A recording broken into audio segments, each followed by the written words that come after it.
ঘড়ির ৩টি কাঁটা, একটি কাঁটাও কিন্তু থেমে থাকে না। তেমনি আপনার জীবনটাও এমন, আপনার কখনো সময় থেমে থাকবে না। সেই জন্য কে কী বললো না বললো সেই দিকে খেয়াল না দিয়ে নিজের কাজ নিজে মনোযোগ দিয়ে করুন।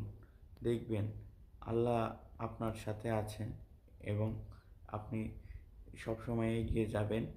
আল্লাহ ভরসা বলে পথ চলা শুরু করেন।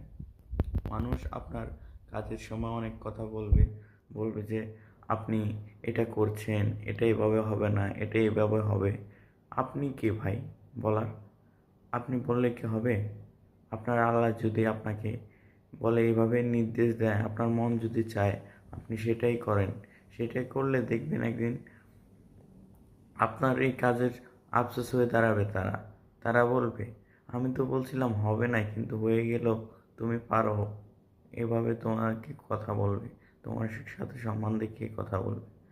কিন্তু এখন তাদের কথা ধরে তুমি কাজ বন্ধ করে দিও না, কাজ করে যাও। যদি তোমার কোনো কিছু প্রয়োজন হয় তুমি কারো কাছ থেকে আশা করো না, আল্লাহর কাছ থেকে আশা করো, আল্লাহ তোমাকে একটা ফয়সালা করে দেবে। ওকে, এভাবেই চলো, দেখবে সব সময় ভালো থাকবে। বুঝলে? ভালো থেকো, হ্যাঁ।